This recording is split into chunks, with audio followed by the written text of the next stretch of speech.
Yuk jadi bagian dari dakwah kami. Dukung operasional dakwah dan sosial kami, raih pahala amal jariah yang terus mengalir sampai hari kiamat. Bismillah. Assalamualaikum warahmatullahi wabarakatuh. Alhamdulillah, lisan kita selalu memuji Sang Pencipta Allah atas segala nikmat yang dilimpahkan kepada kita. Dan Rasulullah sallallahu alaihi wasallam selalu mengucapkan setiap nikmat yang beliau rasakan dengan memuji Allah, alhamdulillah alladzi bi ni'matihi tatimmus shalihat. Segala puji dan puja yang dengan izinnya semua kebaikan tersempurnakan. Bahkan Rasulullah sallallahu alaihi wasallam sendiri pun kalau sedang ada ujian datang kepada beliau, beliau tidak lupa untuk selalu memuji Allah dan bersangka baik kepadanya. Selaya beliau membaca alhamdulillah ala kulli hal. Segala puji bagi Allah dalam setiap keadaan. Karena ujian pun datang pasti dengan hikmah Allah subhanahu wa ta'ala. Jadi kita sebagai seorang muslim dan muslimah selalu memuji Allah dalam setiap keadaan kita. Alhamdulillah. Selanjutnya kita panjatkan salam hormat kita kepada utusan Allah Nabi besar Muhammad sallallahu alaihi wa ala alihi wa sahbihi wasallam, sebagaimana Allah telah memerintahkan kita untuk mengucapkan salam hormat tersebut. Dan tentu kita berharap agar diberikan balasan sesuai yang dijanjikan. Satu kali salam hormat ini akan dibalas dengan 10 rahmat. Dan rahmat Allah meliputi kebutuhan, pemenuhan kebutuhan, pengampunan dosa, peninggian derajat dan juga solusi dari setiap permasalahan. Seperti biasa di saat Allah subhanahu wa ta'ala mudahkan di hari Kamis pukul kurang lebih 13.00 waktu Indonesia Barat, kita akan melanjutkan bedah buku kita 35 amal pelebur dosa yang ditulis oleh Fatin binti Abdul Aziz hafizahullah, dan kita sudah membahas sampai amalan yang ke-10.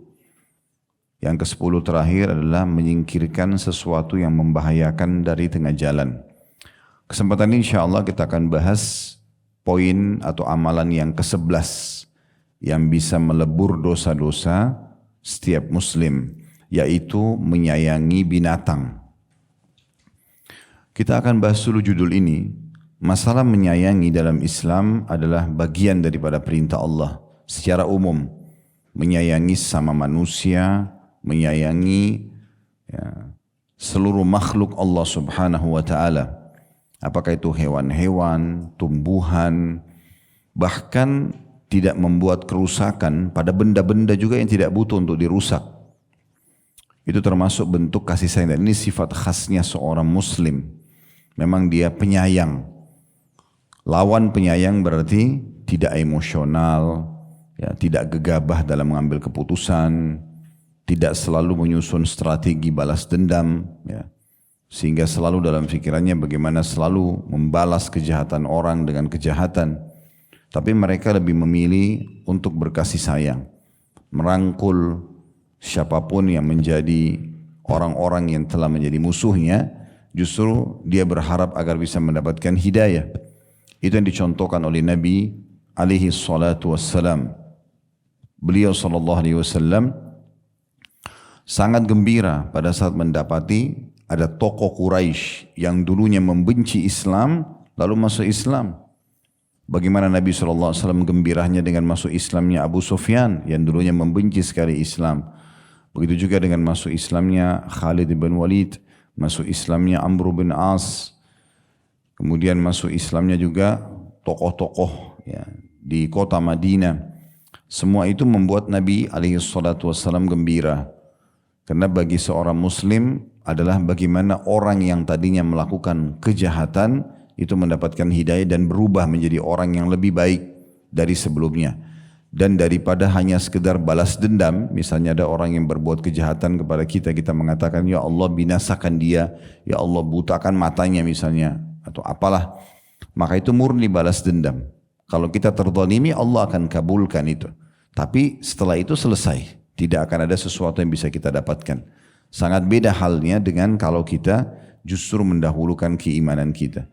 Doakan orang yang tidak membayar utang itu agar dapat hidayah membayar utangnya.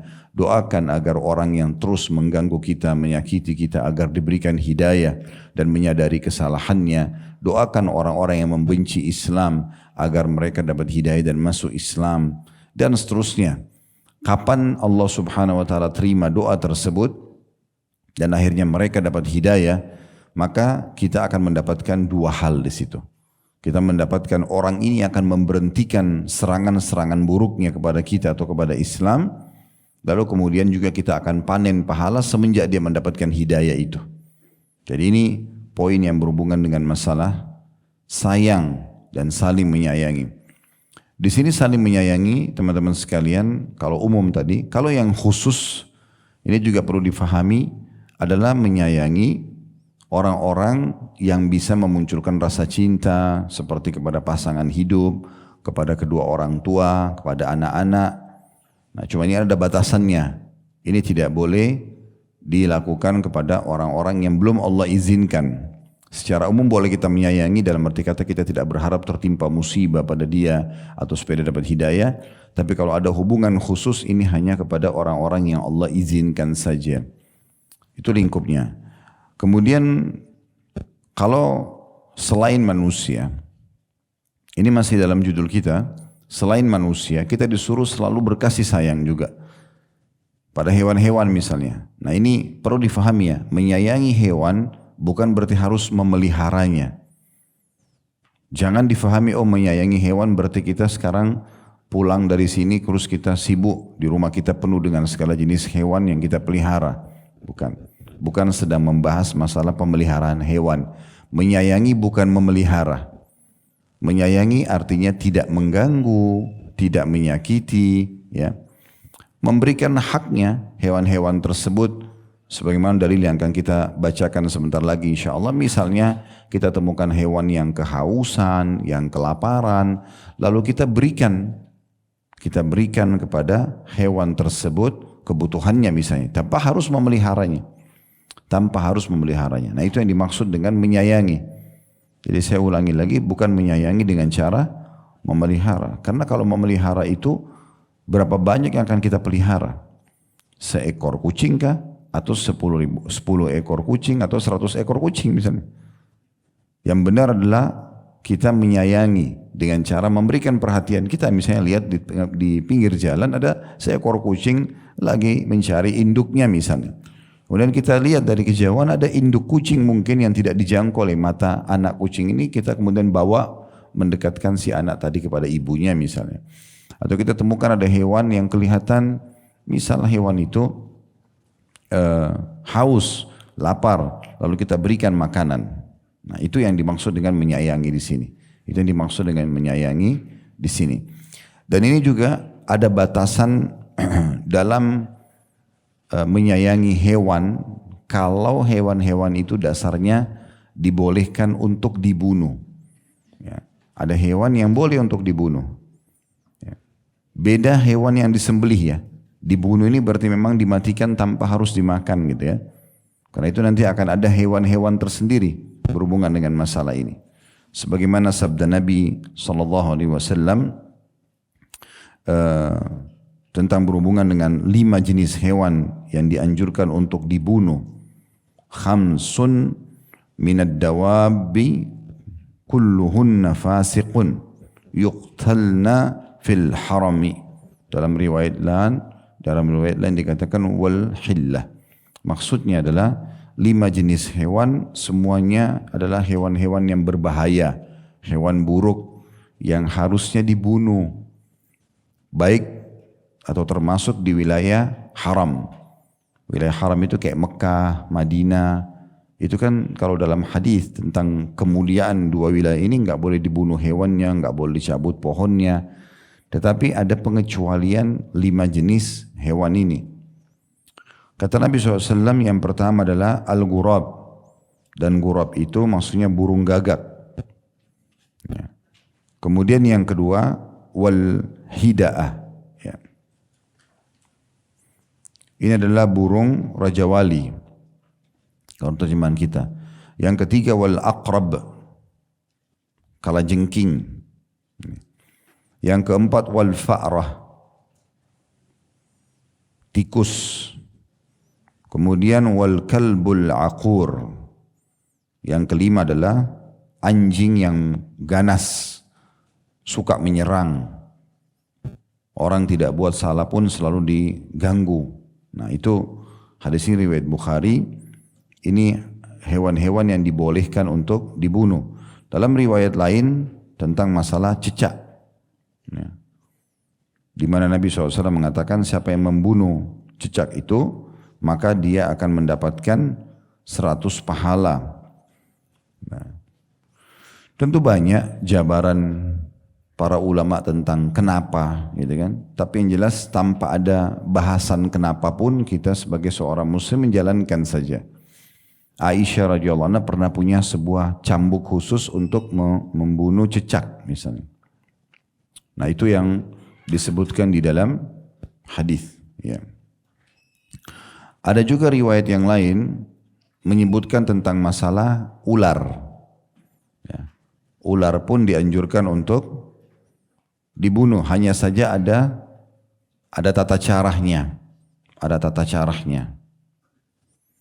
Ya. Kalau ular itu masuk ke dalam rumah, maka dalam hadis disebutkan dianjurkan agar setiap orang di antara kita memerintahkan dia dulu untuk pergi, mengatakan keluarlah dari rumah ini, karena kadang-kadang jin itu menjelma menjadi ular.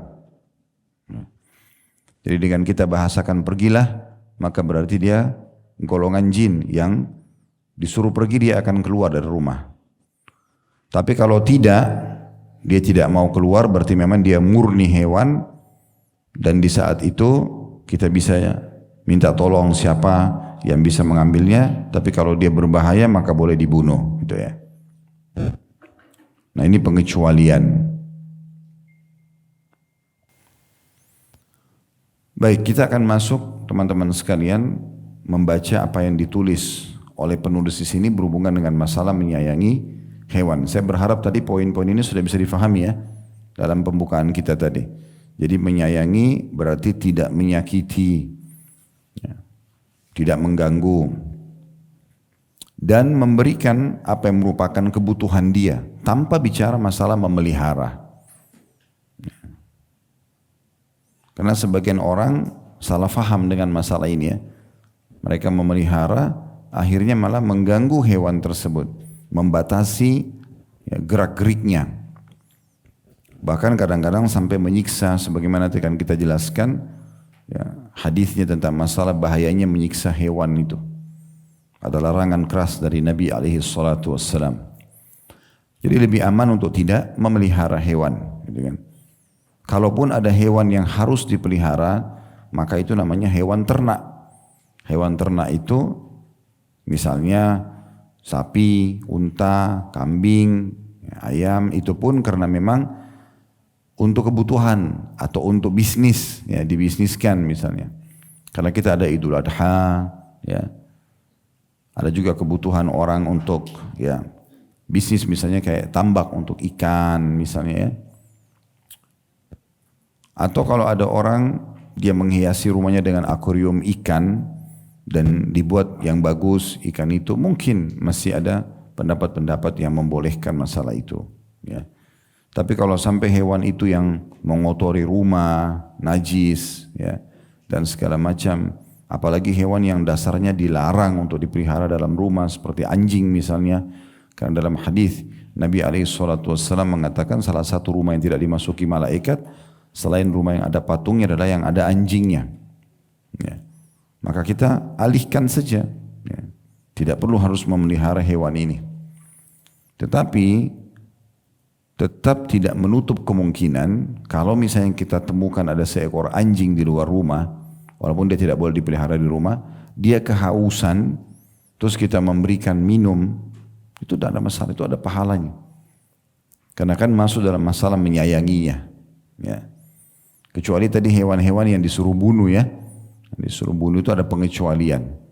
Itu tidak perlu kita memberikan makan dan minum seperti orang sengaja memberikan makan dan minum tikus misalnya. Karena tikus disuruh bunuh. Ya.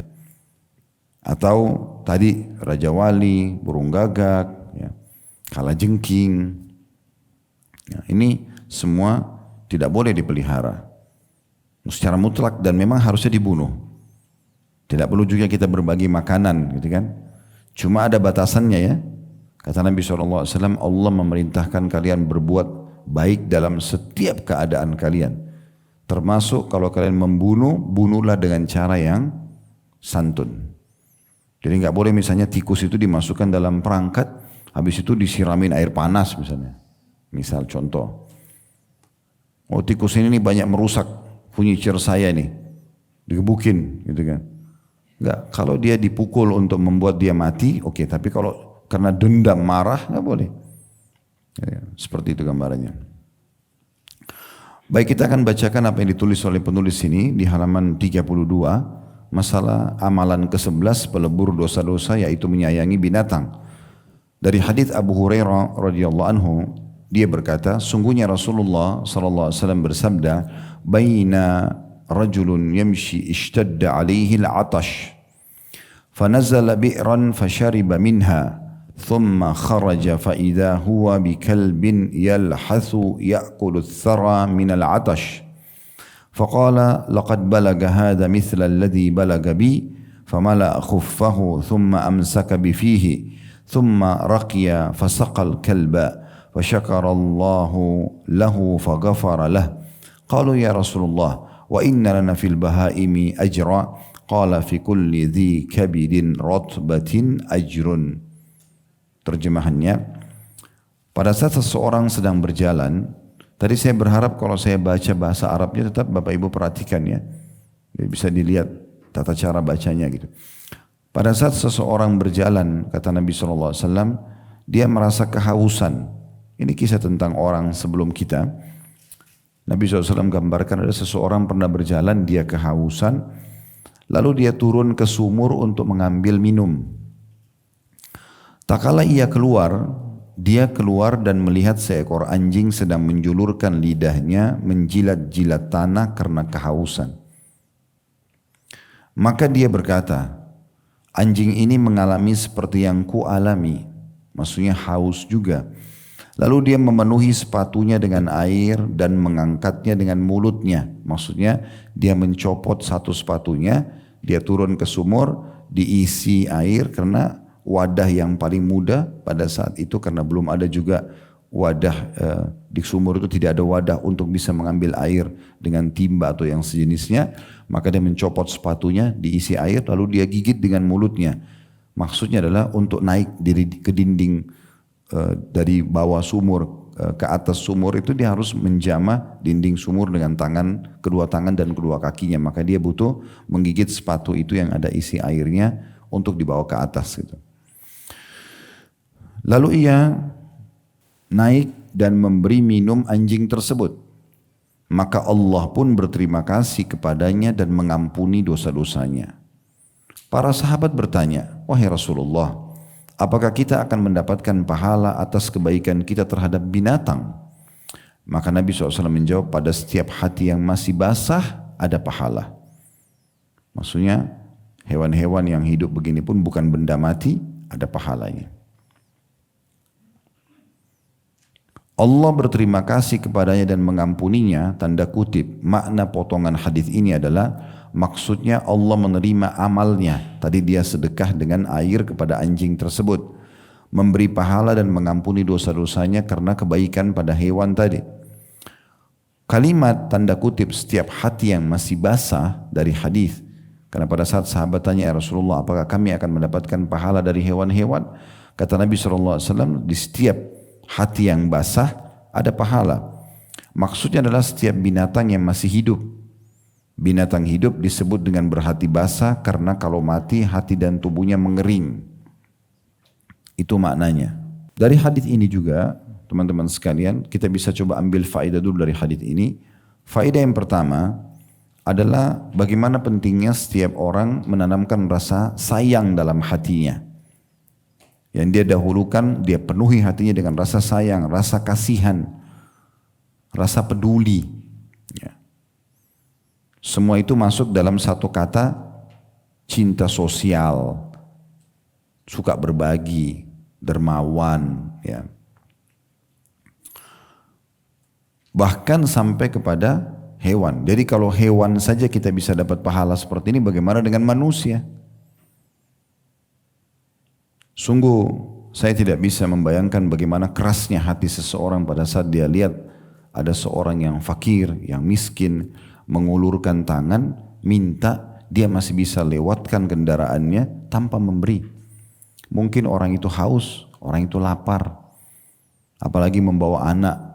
Seringkali ada bisikan syaitan, dia pura-pura, dia bohong, anak pinjaman, ini was-was syaitan.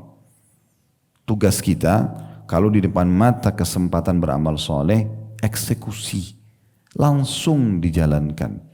Semua bisikan yang menghalangi untuk perbuatan baik itu syaitan, dan syaitan musuh nyata, gak boleh diikuti. Kasih saja. Nanti dia bohong Ustaz, itu urusan dia sama Tuhannya. Innamal a'malu binniyat. Semua akan dibalas dengan niatnya. Niat kita sedekah, Allah akan balas pahala. Niat dia menipu, Allah punya cara menghukumnya. Kita tidak diciptakan oleh Allah SWT untuk menjadi penilai, pengawas untuk orang lain. Ini sudah kita bahas. Kita jalankan tugas kita. Udah begitu aja. Dan selalu jadi baik aja. Bahkan pada orang yang berbuat jahat sama kita sekalipun. Kita akan dibalas oleh Allah SWT dengan niat kita mau berbuat baik pada orang itu. Dia akan dibalas dengan niat jahatnya. Ibu dan bapak tidak usah khawatir, oh saya kalau tidak balas dendam nanti enak benar dia. Enggak, bukan tugas kita membalas. Tuhannya akan balas. Kalau kita apa sih? Kemampuan kita telapak tangan kecil, nampar dia. Enggak menyelesaikan masalah. Tapi kalau Allah yang hukum, Allah bisa datangkan penyakit yang berat buat dia. Allah bisa bangkrutkan usahanya, biarkan Tuhannya. Dan kalau kita tidak mengambil satu keputusan yang membalas dia, maka kita akan maksimal mendapatkan balasan dari Allah. Jadi pekah dalam masalah-masalah seperti ini bagian daripada keimanan dan panduan Islam. Itu pelajaran. Pelajaran yang kedua yang bisa diambil dari hadis adalah bolehnya memberikan minum kepada anjing walaupun anjing dasarnya haram untuk dimakan, haram untuk dipelihara dalam rumah. Ya. Dan berhubungan dengan masalah anjing ini, ada anjing yang boleh dipelihara tapi untuk kebutuhan peternakan, perkebunan, ya. Itu dibolehkan. Atau anjing berburu. Jadi kalau kita berburu, biasanya ada orang berburu dipakai anjing berburu, ya. Setelah menembak burung misalnya jatuh, maka anjing itu datang mengejarnya, gitu kan. Itu masih ada yang membolehkan. Atau yang masih dibolehkan anjing seperti ini. Tapi intinya walaupun dia haram untuk dimakan, haram dipelihara dalam rumah, tapi tetap boleh berbuat baik pada dia. Nah, beda dengan tadi hewan yang kita sebutkan 6 jenis tadi atau 7 jenis hewan, ya. Tikus tadi, ya, kemudian burung gagak, burung raja wali, kemudian kalajengking, ya. Apalagi tikus tadi, ular tadi ada rinciannya, ya, ya, ya. Kemudian juga cecak, ya. Itu berbeda. Itu pun adabnya adalah membunuh dengan cara yang santun, membunuh dengan cara yang santun. Tidak boleh kita seperti orang yang sangat liar, sangat beringas. Sifat orang mukmin tidak seperti itu. Hewan yang disembeli pun sama, harus dengan santun. Sembeli kambing, sembeli ayam, sembeli sapi, unta. Kalau lagi Idul Adha misalnya kita mau berkurban, semua itu harus dengan tata cara yang baik. Nabi SAW perintahkan untuk menajamkan pisau, tidak boleh memperlihatkan pisau pada hewan tersebut, gitu kan. Tidak mengganggunya pada saat sedang makan, tidak menyeretnya supaya dia merasa sakit. Sampai pernah ada sahabat waktu dia mau sembeli dombanya ditidurin di tanah, perutnya diinjak sama dia sambil dia ngasap pisau. Domba itu ngelihatnya.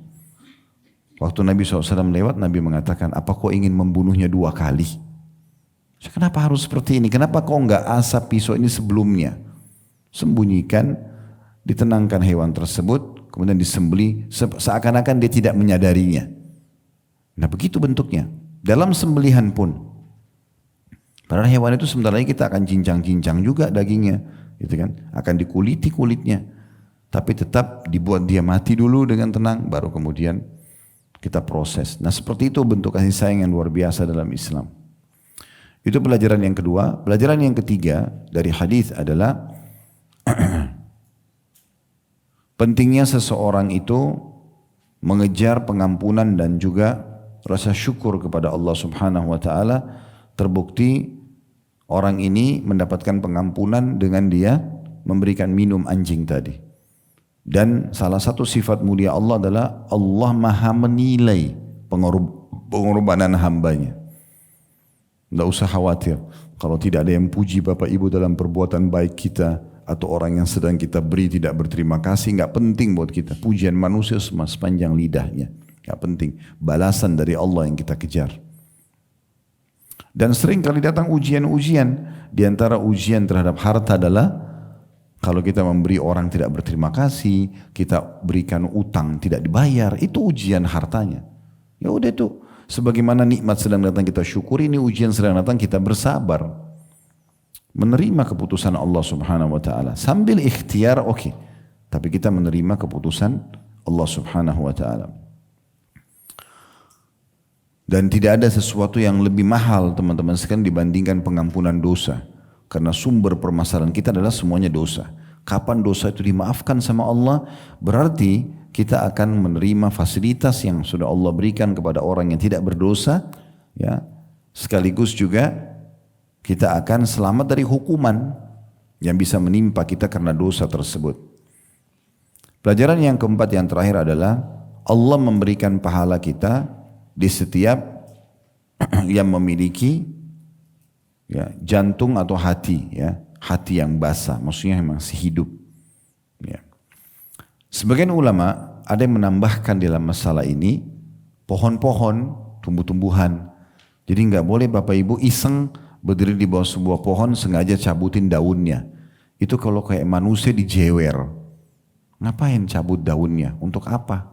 Kalau daun itu dicabut karena kita mau buat masak sayuran, mungkin.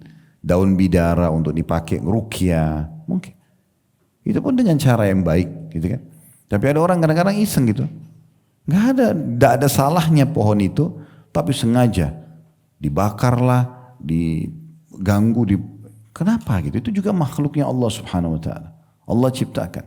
Allah ingin kita menanamkan rasa sayang kita kepada segala sesuatunya.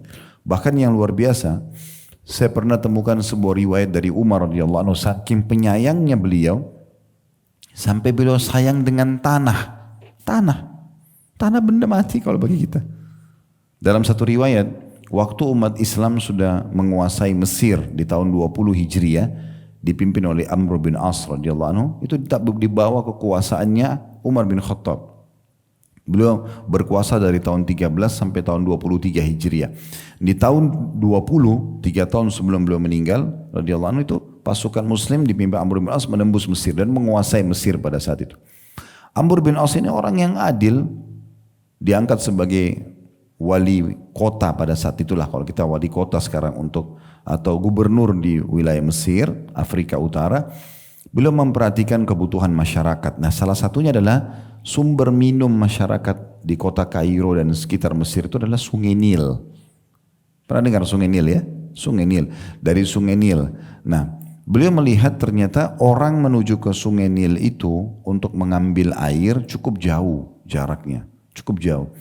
Maka Amr bin As punya inisiatif. Bagaimana kalau dia buat saluran air, tanahnya dibuat lubang, buat saluran air, karena waktu itu mereka belum punya pipa, yang memudahkan memperdekat supaya air Sungai Nil mengalir memperdekat untuk masyarakat pada saat itu. Tepatnya di kota Kairo kalau kita sekarang.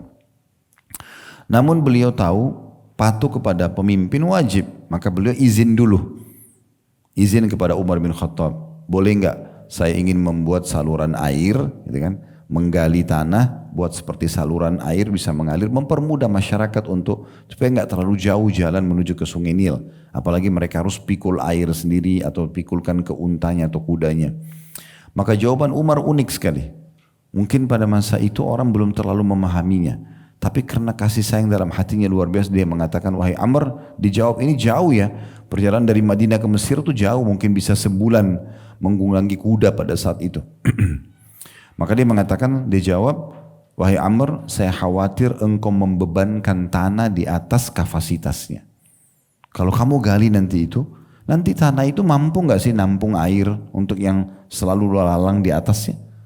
Maka Umar bin Khattab tidak mengizinkan pada saat itu. Itu luar biasa itu, pemikirannya sampai kepada tanahnya. Nggak usah ngerusak benda, walaupun kita tidak suka. Oh ini benda kan saya tidak suka, ya udahlah dibuang aja. Kenapa? Mungkin bisa bermanfaat bagi orang lain, walaupun benda mati gitu. Ya. Itu contohnya, itu bentuk kasih sayang yang luar biasa gitu. Jadi kita bisa mendapatkan pahala dari setiap niat baik kita. Ya. Apalagi kalau kita memberikan kepada hewan yang memiliki hati yang basah. Terlebih lagi kalau manusia. Lebih luar biasa lagi kalau manusia. Jadi Bapak Ibu yang suka memelihara hewan, saya sering berikan masukan, bukan melarangnya. Karena ada hewan-hewan yang kita boleh. Kalau mau beternak untuk bisnis, untuk berternak misalnya hewan ternak untuk dimakan, ayam, kambing, sapi, itu tidak ada masalah. Tapi kalau memasukkan dalam rumah dan akhirnya bisa membuat sana sini kotor dan segala macam, walaupun hewan-hewan itu mungkin ada yang tidak najis misalnya, ya lebih baik pelihara manusia. Anak yatim misalnya. Kalau hewan tidak bisa hafal Quran, tidak bisa sholat, anak yatim bisa hafal Quran, bisa sholat. Bahkan Nabi SAW mengingatkan kepada kita, ya, salah satu yang bisa melunakkan hati manusia adalah memelihara anak yatim atau memberikan perhatian, juga mengusap kepala mereka. Dalam satu riwayat, mengusap kepala anak yatim itu, setiap helai rambut yang dilewati oleh telapak tangan kita dinilai pahala. Kalau kita usap kepalanya begini, berapa ribu pahala yang kita dapatkan. Dan kata Nabi SAW, sebaik-baik rumah adalah yang ada anak yatimnya. Yatim maksudnya anak-anak muslim yang meninggal ya, sebelum balik, yang ayahnya meninggal sebelum mereka balik. Kalau meninggal ibunya nggak dikatakan yatim ya. Meninggal ayah saja. Karena ayah ini penaung, pemberi nafkah. Ya, di Indonesia bisa ditambah piatu kalau ibunya meninggal. Nah, tapi dalam Islam yatim saja. Tidak ada istilah piatu. Ya. Itu adalah yang meninggal ayahnya dan hanya sampai balik.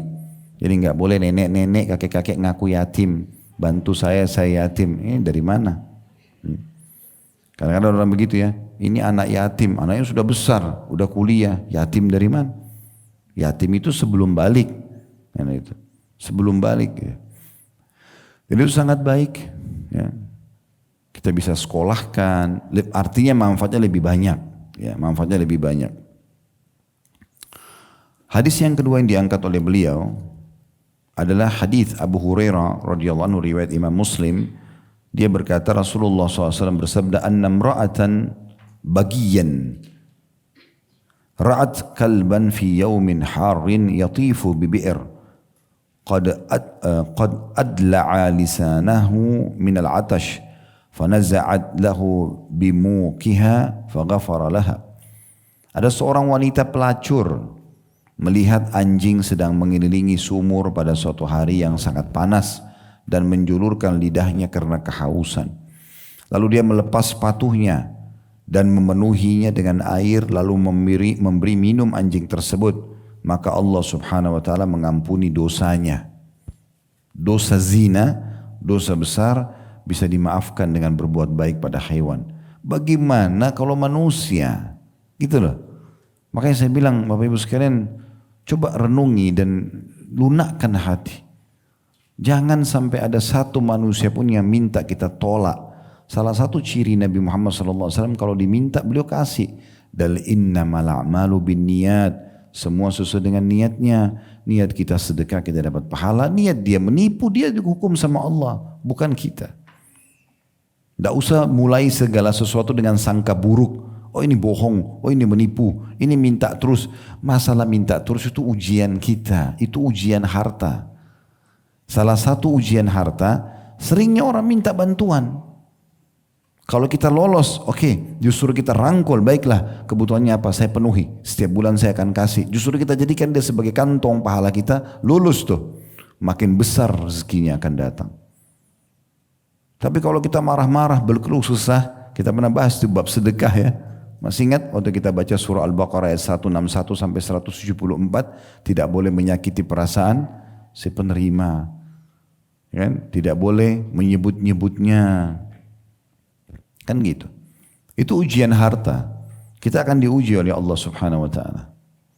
Di masa Nabi Muhammad SAW ada satu kejadian pernah Allah menguji para sahabat. Waktu turun salah satu ayat dari surah Al-An'am tentang tidak bolehnya mereka memakan hewan buruan pada saat lagi ihram. Orang kan kalau lagi ihram tidak boleh berburu hewan darat. Di masa dulu tidak seperti kita sekarang, orang naik pesawat sudah disiapin makanan, naik bus sudah bisa mampir ke restoran manapun kita ingin makan, kita bisa bawa bekal banyak. Masa dulu orang nggak bisa, perjalanan jauh, bisa berminggu-minggu, berbulan-bulan. Jadi kadang-kadang kalau kehabisan bekal mereka berburu hewan darat. Tapi khusus orang yang sedang ihram, mau umrah mau haji nggak boleh. Waktu awal turun ayat ini Allah datangkan ujian. Apa ujiannya? Ini sahabat Nabi diuji. Allah datangkan hewan-hewan buruan di dekat-dekat mereka. Rusa, hewan-hewan kelinci, datang di dekat kuda mereka, datang dekat kaki mereka, bisa mereka pegang. Nggak pakai panah. Diuji oleh Allah. Itu ujiannya. Jadi mereka harus sabar. Begitu ujian. Nah seperti itu Allah SWT datangkan ujian pada kita. Tapi ingatlah Allah selalu bersama kita. Gak usah khawatir. Ya, Allah akan menilai semuanya. Dari hadis ini kita ambil pelajaran yang pertama. Ya, bahwasanya orang yang menjadi pelacur dapat dosa.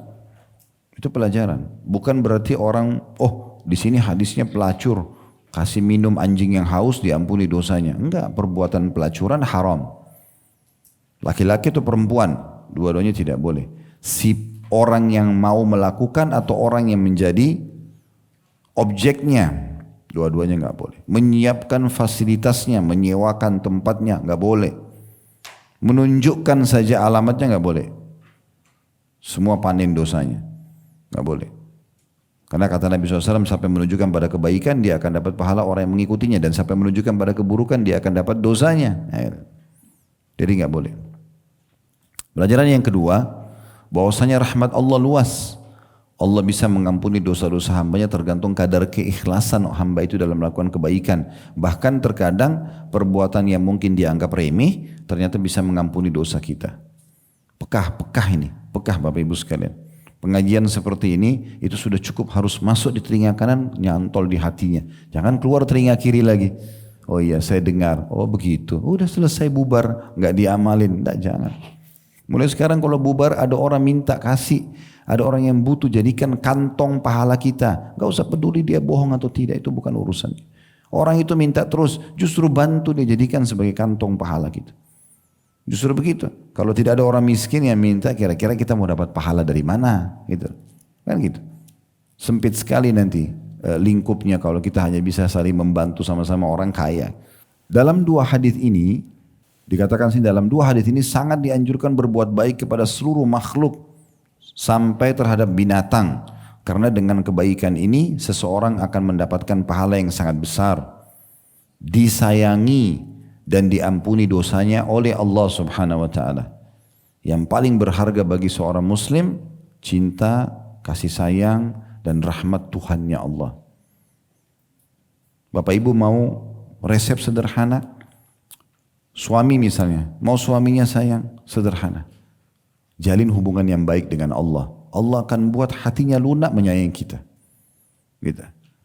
Mau seorang istrinya sayang, jalin hubungan yang baik dengan Allah. Jaga apa yang diwajibkan, diperintahkan, tinggalkan yang dilarang. Allah akan buat istrinya akan sayang. Anaknya akan sayang, sekitarnya akan sayang. Semuanya akan baik dengan dia. Tapi kapan hubungan dengan Tuhannya rusak, maka rusak semuanya. Mau dia menggunakan 1001 cara, tidak akan ada efektifnya, tidak akan efektif. Semua kembali kepada hubungan kita dengan Tuhan kita. Nah, makanya di sini salah satu solusinya bahkan berbuat baik pada hewan pun mendatangkan cinta dan kasih sayang Allah. Imam At-Tabarani meriwayatkan dalam Al-Mu'jam Al-Awsat. Al-Mu'jam Al-Awsat nama buku ya. Dari hadis Ash'ath bin Qais radhiyallahu anhu, barang siapa yang tidak menyayangi kaum muslimin maka Allah tidak menyayanginya. Ibnu Battal rahimahullah berkata, dalam hadis ini terdapat anjuran untuk berkasih sayang kepada semua makhluk, baik muslim, kafir maupun binatang, miliknya atau bukan miliknya. Dan kasih sayang terhadap binatang adalah dengan cara memperhatikan makan dan minumnya, meringankan beban di pundaknya dan tidak memukulnya di luar kewajaran.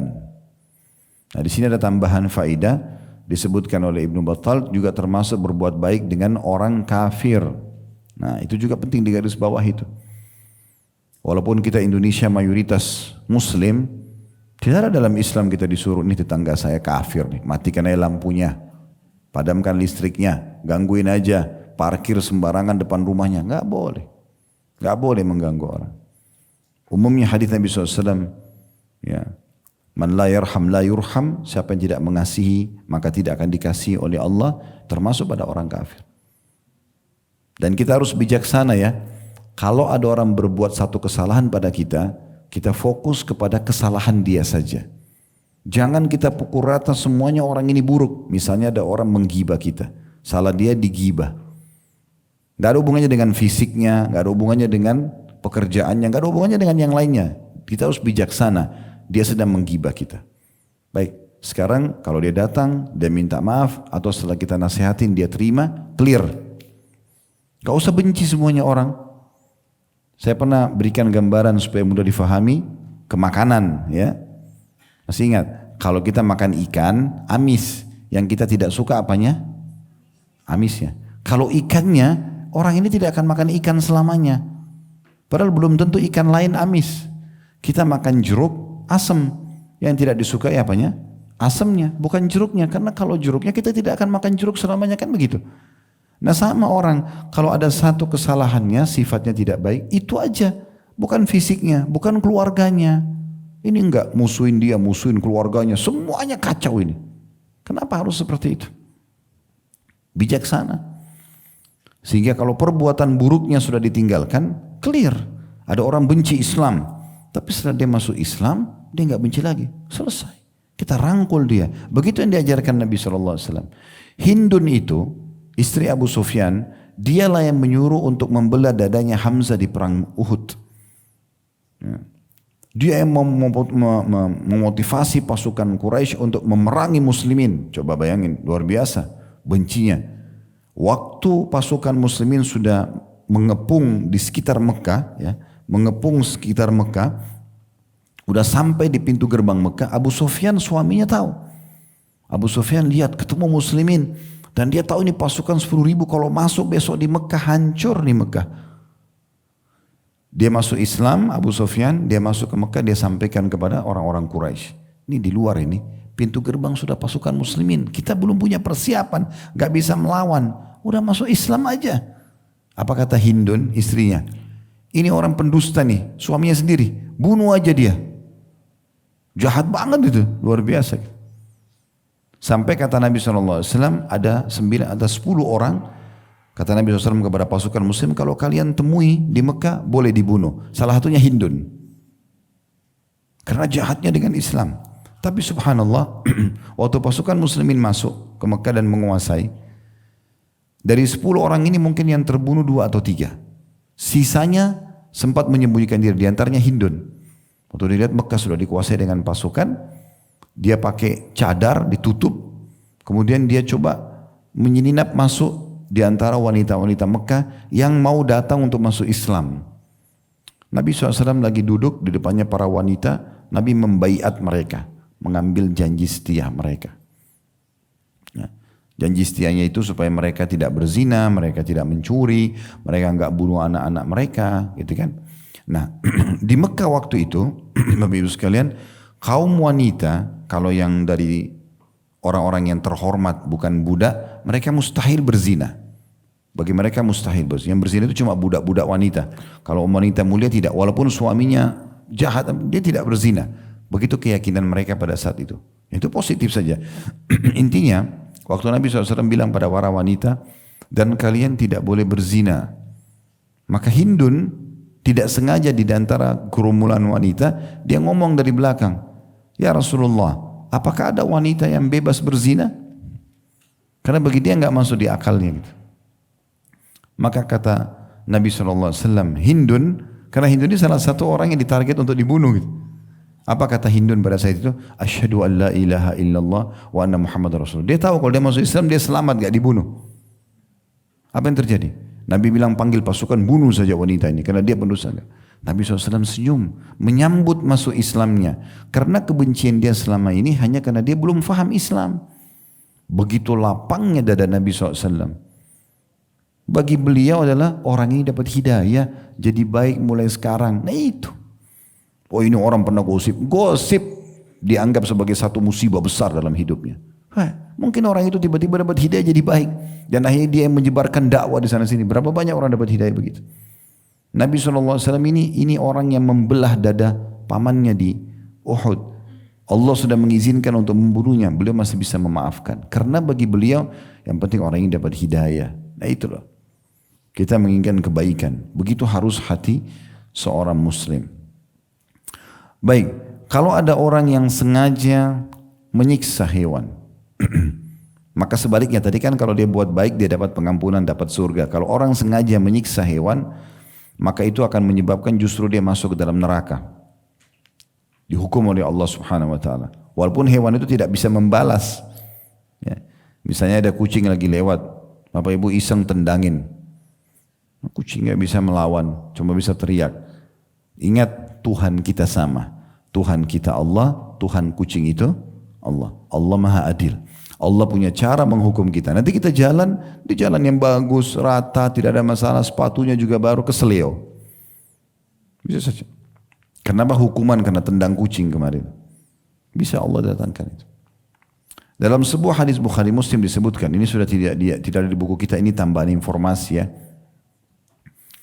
Udhibatil mar'atu fi hirratin sajanatha hatta matat. Ada seorang wanita yang disiksa oleh Allah SWT karena kucing yang dikurungnya sampai mati. Dia marah dengan kucing itu, dimasukin ke satu kamar, dikunci.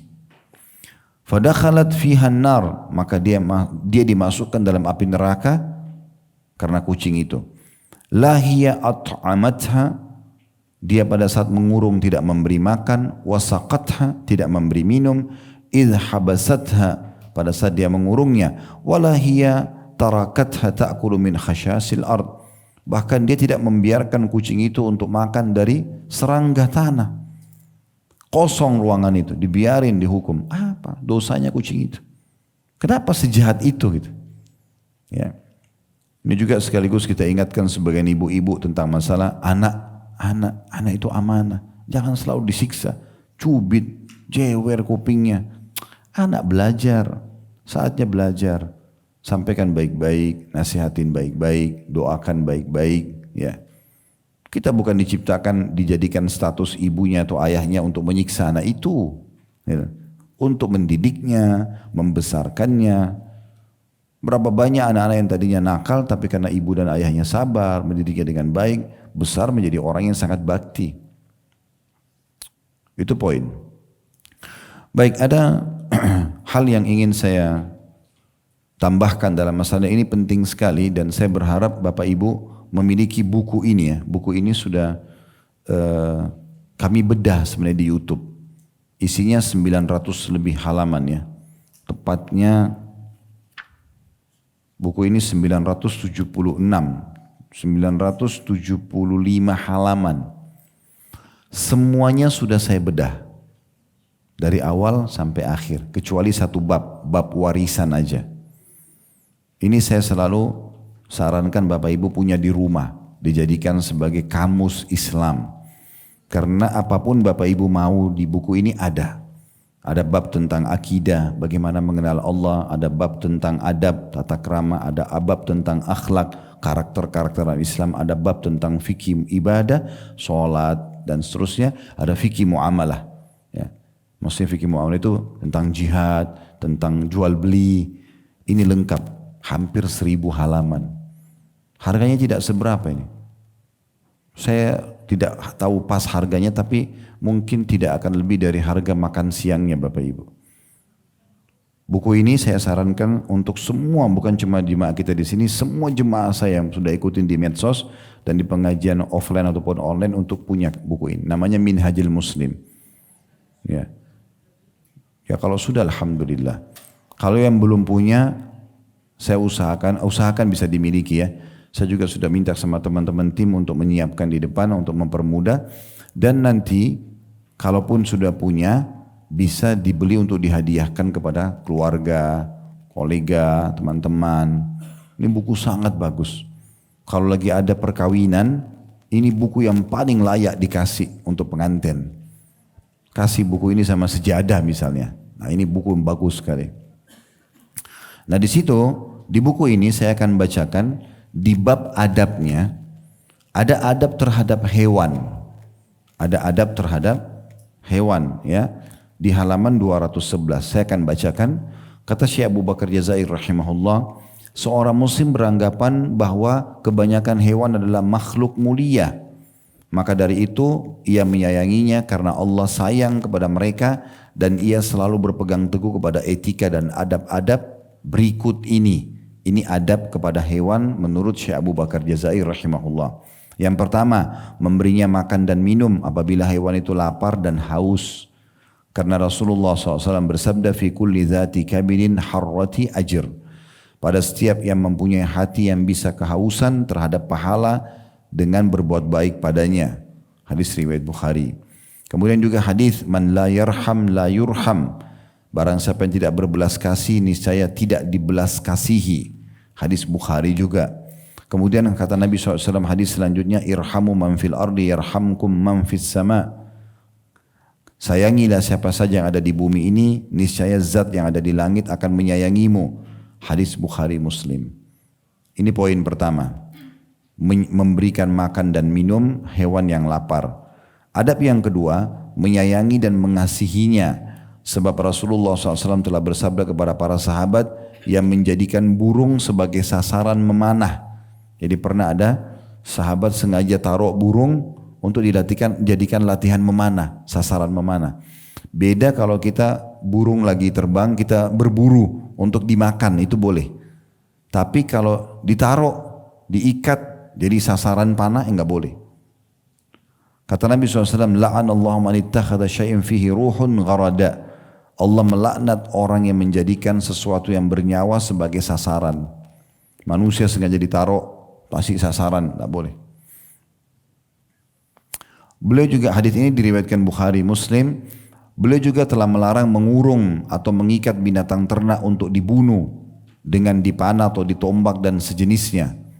Ya, seperti di Spanyol yang biasa sengaja dilemparin, disiksa, jadikan sebagai bahan tontonan, itu tidak boleh. Ya. Dalam Islam kita bicara ya. Karena beliau SAW bersabda, man faja'a hadhihi biwaladiha ruddu waladaha ilaiha. Siapa gerangan yang telah menyakiti perasaan burung ini dengan mengambil anaknya, kembalikan anak-anaknya kepadanya. Jadi pernah ada satu induk burung di hadapan Nabi lewat, burung itu kayak sedang bukan berkicau saja, tapi kayak lagi berkeluh kesah, lagi kayak nyari. Kita kan kadang-kadang sebagai manusia walaupun tidak paham bahasa hewan, kita tahu kucing itu atau burung itu kayak sedang mengeluh sesuatu, ya. Ternyata Nabi SAW menangkap burung ini sedang kehilangan anaknya. Maka Nabi SAW bersabda kepada para sahabat, kembalikan, siapa yang telah memisahkan induk burung ini sama anaknya, kembalikan anaknya. Ya. Beliau juga mengatakan hal tersebut setelah beliau melihat seekor burung berputar-putar mencari anak-anaknya yang diambil dari sarangnya oleh seorang sahabat. Hadis ini riwayat Bukhari. Ada riwayat lain, Bapak Ibu sekalian, yang juga perlu kita renungi bersama-sama di poin tentang masalah memberi makan, berkaitan sayang dengan hewan. Kata Nabi SAW, "Idza sirtum fi ardi hasbatin fa'utud dawabi." Ya.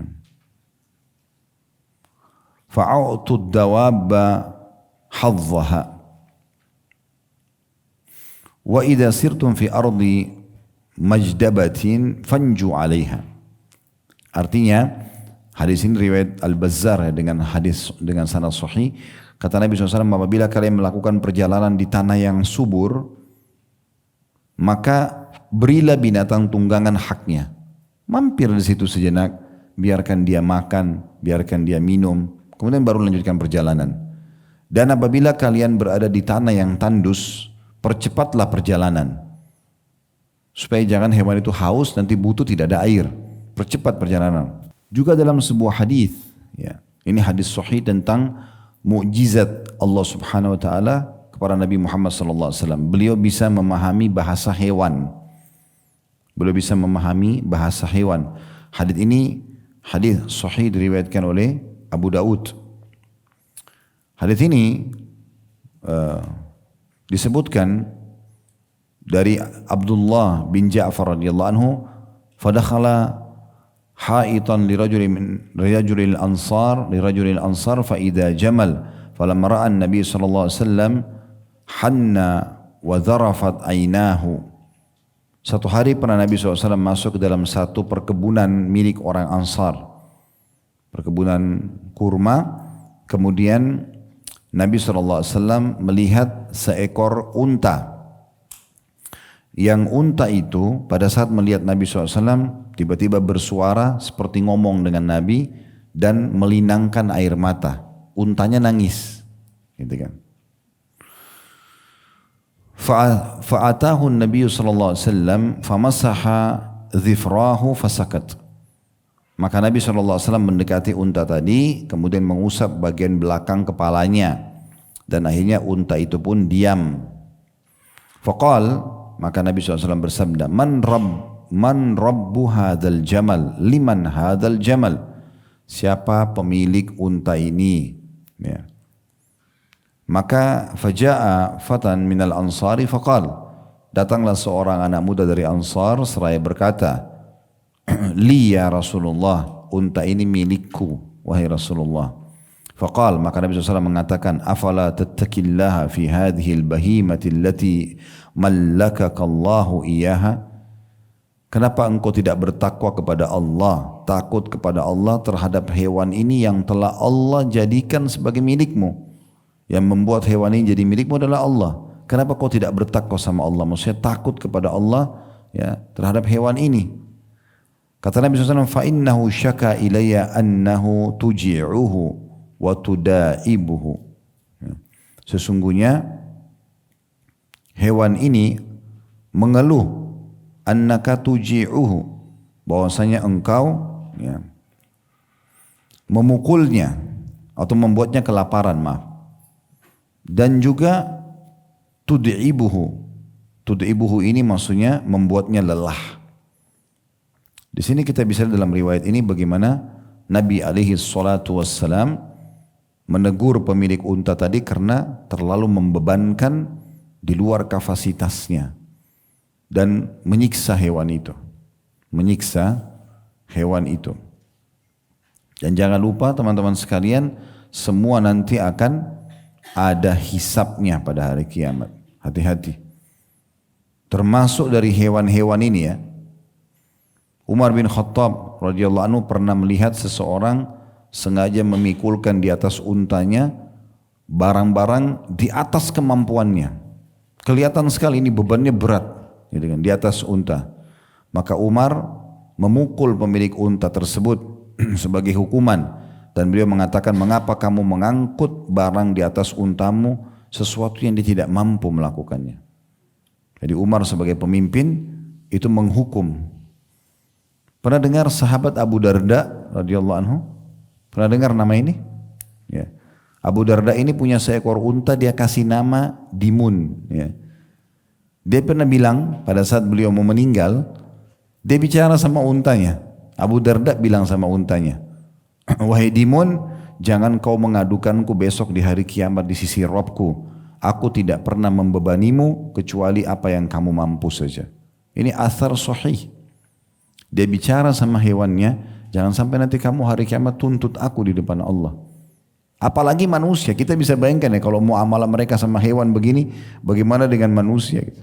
Bagaimana mereka menjaga hubungan baik dengan manusia. Nah ini poin perlu digarisbawahi. Selanjutnya, kita masuk ke poin yang ketiga. Syekh Abu Bakar Jazair rahimahullah menyebutkan tentang menenangkannya ketika hendak menyembelih ataupun membunuhnya. Karena Rasulullah SAW telah bersabda, Inna Allah katabal ihsana ala kulli syai'. Allah telah memerintahkan dan mewajibkan berbuat baik terhadap segala sesuatu. Fa idza qataltum fa ahsinul qitla. Kalau kalian harus membunuh, maka bunuhlah dengan cara yang baik. Wa idza dzabhtum fa ahsinuz dzabh. Dan kalau seandainya kalian harus menyembelihlah dengan cara yang baik. Wal yurih ahadukum dzabihatahu wal yuhidda syafratah. Seseorang di antara kalian hendaklah menenangkan sembelihannya, dibawa dengan baik-baik, ditidurkan dengan baik-baik, ya, kemudian baru disembelih. Dan hendaklah ia menajamkan mata pisaunya, diasah supaya nanti pada saat dipotong lehernya itu tidak membuatnya kesakitan karena tumpulnya pisau itu. Hadis ini diriwayatkan oleh Imam Muslim. Selanjutnya, ya, beliau menyebutkan tentang tidak boleh menyiksa, dan ini sudah kita sebutkan tadi hadisnya tentang wanita yang dihukum oleh Allah Subhanahu wa taala karena menyiksa seekor kucing sampai mati. Yang kelima, beliau menyebutkan tentang boleh membunuh hewan yang mengganggu seperti anjing buas, ya, serigala, ular, kalajengking, tikus dan lain-lain. Lalu beliau menyebutkan tadi hadis khamsu fawasiqu tuqtalna fil hilli wal haram. 5 hewan yang fasik atau yang mengganggu yang boleh dibunuh di tanah halal maupun di tanah haram, di Mekah Madinah atau di luar Mekah dan Madinah. Lalu beliau sebutkan al-hayyatu, ular. Sudah kita rincikan tadi kalau ular ada hukumnya, ya. Kemudian al-ghurabul abqa, burung gagak yang putih punggungnya dan perutnya. Kemudian wal fa'rah, tikus. Wal kalbul aqur, anjing buas. Wal hudaya atau raja wali. Tadi sudah kita tambahkan ada kalajengking dan ada cecak, berarti 7 hewan. Dan subhanallah sebagian ulama menyebutkan kalau ada orang mimpi, dia misalnya istikharah mau menikah sama seseorang, dia mau paralisi sama seseorang, kemudian dalam mimpi dia melihat hewan-hewan ini, itu menandakan yang akan dia menikah dengannya atau paralisi ini orang yang buruk. Dia mimpi tikus, dia mimpi ular, gitu-gitu, ya. Atau ada orang kena sihir. Nah, sering kali mimpinya hewan-hewan ini, karena hewan ini disebutkan dengan fawasik atau fasik, hewan-hewan yang buruk. Kenapa Allah ciptakan? Ya sebagai bentuk ujian bagi manusia. Kemudian yang keenam, ya, boleh memberikan cap dengan besi pada telinga hewan ternak untuk maslahat. Kan biasanya ada orang pakai besi panas, ya, cap. Nah, cap ini hanya boleh pada hewan ternak saja, ya. Karena Nabi SAW memberi tanda pada telinga unta sedekah supaya ditahu beda antara unta ini sama unta yang lain. Jadi zaman dulu itu ada orang yang menyumbang sedekahnya dalam bentuk hewan, Bapak Ibu sekalian. Kalau kita sekarang kan wakaf mobil, nah gitu. Nah, orang dulu kasih unta. Unta itu bisa dipakai untuk berperang, bisa dipakai untuk orang miskin, bisa diternak, diperbanyak, nanti baru disembeli, dimakankan orang miskin, gitu-gitulah. Nah, khusus unta sedekah Nabi SAW cap di bagian kupingnya supaya bisa ada beda antara dia sama hewan-hewan lain, ya. Sedangkan hewan lain selain binatang ternak, unta, kambing dan sapi tidak boleh diberi tanda. Sebab ketika Rasulullah SAW melihat seekor keledai yang mukanya diberikan cap dari besi panas, maka beliau mengatakan, la'anallahu man wasama hadha fi wajhi. Semoga Allah melaknat atau mengutuk orang yang telah memberikan tanda dari besi panas di wajah hewan keledai ini. Ya. Hadis ini diriwayatkan oleh Imam Muslim. Yang ketujuh, kita dianjurkan untuk mengenal hak Allah pada hewan, yaitu menunaikan zakatnya. Ada zakat hewan, ya. Kalau unta per 5 ekor. Kalau bertahan 1 tahun ada zakat jenis hewan juga. Kalau sapi 30 ekor. Kalau kambing kelipatan 40. Nah ini kalau para peternak biasanya ada di bab zakat. Dan di buku ini lengkap dibahas tentang masalah zakat hewan itu selain zakat harta gitu. Yang kedelapan, kata beliau, adabnya adalah tidak boleh sibuk mengurus hewan hingga lupa taat dari zikir kepada Allah Subhanahu wa taala. Beliau mengangkat hadis Nabi SAW, al-khairu li thalath, kuda itu ada 3 macam. Lirajulin ajr, ada kuda yang bagi pemiliknya menjadi sumber pahala. Walirajulin sitr, kuda yang bagi pemiliknya menjadi penutup atas kebutuhannya. Wa ala rajulin wizrun, dan bagi seseorang bisa menjadi sumber dosa.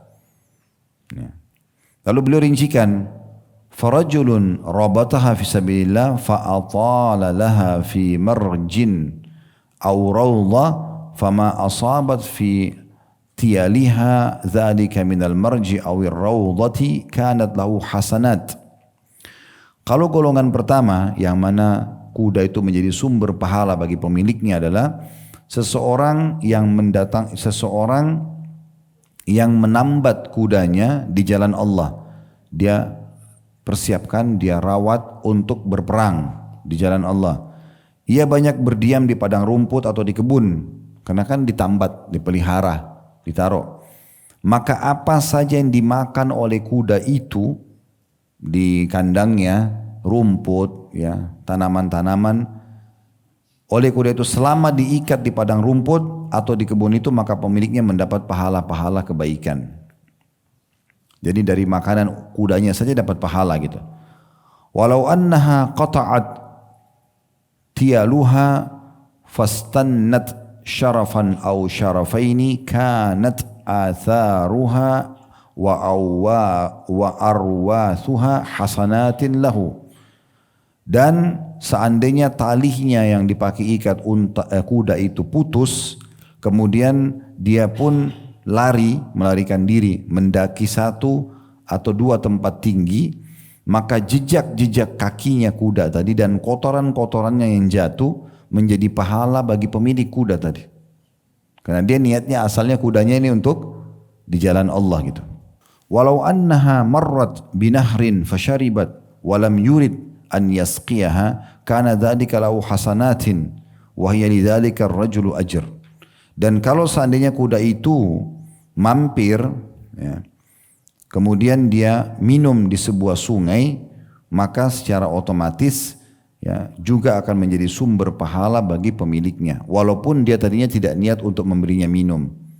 Maksudnya kebetulan kuda itu lepas, lalu kemudian dicari-cari, tapi dia sedang minum di satu sumber air, minumnya pun itu pahala bagi pemiliknya, karena dasarnya dari awal dia niatkan untuk di jalan Allah gitu.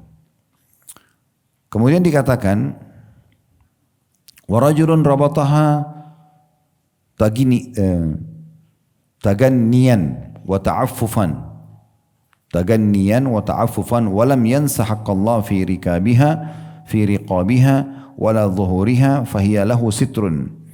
Golongan kedua, kuda yang diikat karena ingin menjaga kehormatan diri, tidak minta-minta. Dia bekerja dan dia cari rezeki dari kuda itu, dan dia tidak lupa akan haknya Allah pada leher ataupun punggung unta itu. Maksudnya dikasih makan dan minum, lehernya tidak kehausan dan juga tidak lapar, serta punggungnya tidak ditunggangi sesuatu yang di luar kapasitasnya.